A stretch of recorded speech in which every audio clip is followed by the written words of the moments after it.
Hello, I'm Richard Ridge for BroadwayWorld. Following a critically acclaimed, sold-out run off-Broadway, comedian Mike Birbiglia is making his Broadway debut with his brand new one-man show called The New One. And we caught up with Mike just minutes after his opening night curtain rang down. First of all, welcome to Broadway. Thanks. How does it feel? Feels fine.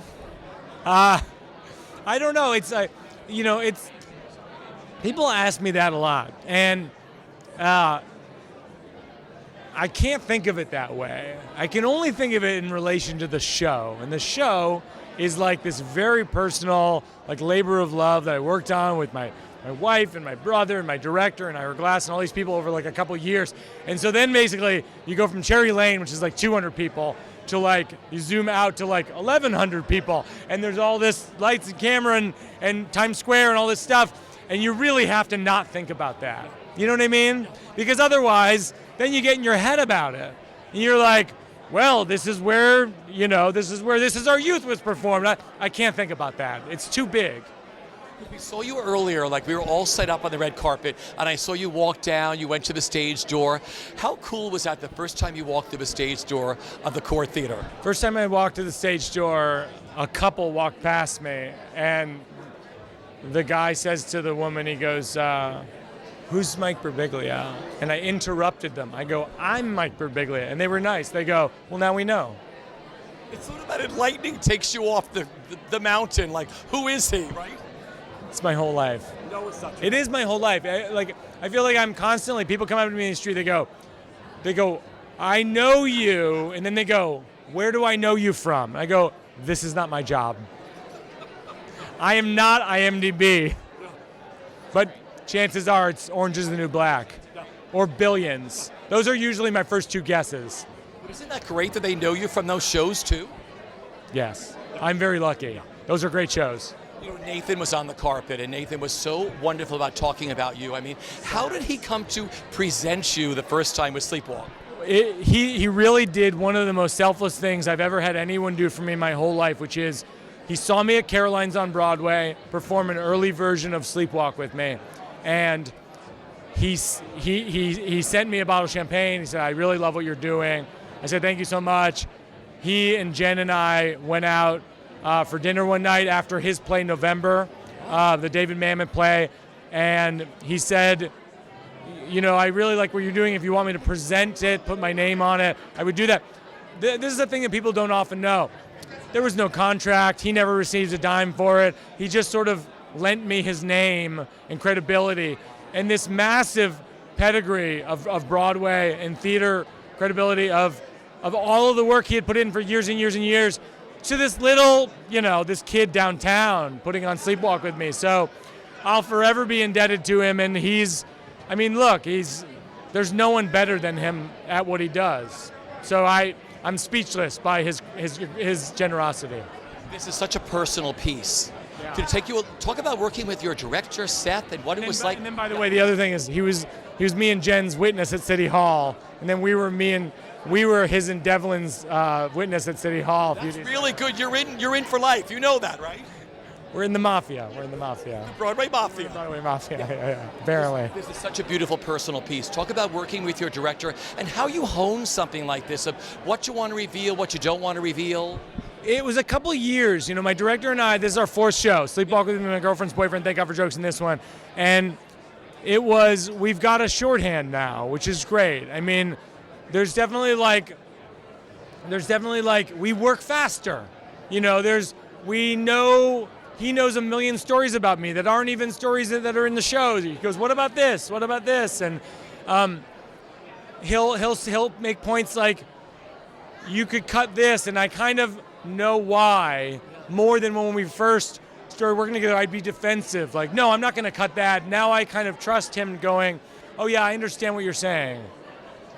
What were rehearsals like? Because I've spoken to a lot of people. I mean, you do stand up all the time, yeah, but one-person shows are really challenging, I would think, when there's no audience there, when what you're doing is all funny and there's no one in the room but Seth.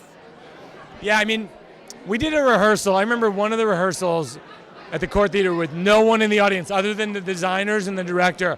And performing for 1,100 empty seats is literally my nightmare. It is it is a dream I have, and then it was real, and I'm doing jokes for no laughter, and it was horrible. So what was But it like? you have faith. I mean, Aaron Kopp and Beowulf Barrett, they're phenomenal designers, and I feel very lucky to work with those guys. Your first audience at the Cort, what was that like for you when the lights went up, you came on stage? It felt pretty good. I mean, I had done the show in 60 cities, so like we always felt good about the show, and we always felt like Seth and I have always said this thing about all 4 of our shows, which is people might say they don't like them, but they can't say they're not funny because everyone's laughing. And so our hope is that people laugh, and then on top of that, they feel something. And then beyond that, all you can do is your best. Okay, I was at that performance where the cell phone went off. Oh, yeah. And I thought that shtick you had was pre-written or whatever. No. What is that like for you? Tell our audience what happened. Which one? Because the last 3 nights there were cell phones. What was the Same part when you were telling us about the surgery. Oh, that when you were at that one. So it was I was telling the surgery about having my ball surgery, a varicocele repair, a very sensitive thing, and someone's phone went off, and it was this very elaborate song, and it didn't just go and then stop. It was like, and it wasn't that song, but it was like something like it. It just kept going and going and going, and I was like, I have to acknowledge this. And so I went over and I said a few things like maybe this isn't the right time. And then I walked back to the stool to tell it. And then it occurs to me, and I turned back and I said, the ringtone isn't doing you any favors. Which a lot of people thought I wrote, but I didn't. I didn't. Now you have that if it goes off again, right? Especially at that point. Yeah, I don't think of it that way. I always try and think of it as every performance is its own thing. And so I don't really write for moments like that. Okay, you have this incredible fan base. When did you first realize that you were like, I have to do comedy, this is what my life is going to be like? Do you remember that? Was there a defining moment? I had an epiphany when my brother Joe, who's here tonight, he's right there. He took me to see Stephen Wright. I'm from Massachusetts, and so I grew up on Stephen Wright. Took me to see him live when I was 16, and it changed my life. I literally watched him, and I go, that's what I'm going to do. And then when I studied dramatic writing and screenwriting in college, and I thought, I'm going to make movies. And then my professor, John Glavin, in college, when I moved to New York, I didn't really have a job as a screenwriter or a dramatic writer, and he goes, you should really write a solo play, because you know how to write drama. You could write a solo play. That's when I started writing Sleepwalk with Me. When you took your bow tonight, Yeah. Broadway debut, Yeah. do you remember what you were thinking? This is all I think is like, I hope all my friends got into the show okay. I just like, it's all like guilt all the time. I feel like I'm constantly living in a state of like panic and apology. That's my whole life. People think it's an act, but it's not. People pay a lot of money to see you. You're phenomenal at what you do. Mike, welcome to Broadway, my friend. Thank you so Seriously, much. really, That really means the great. world to me. Thank you so much.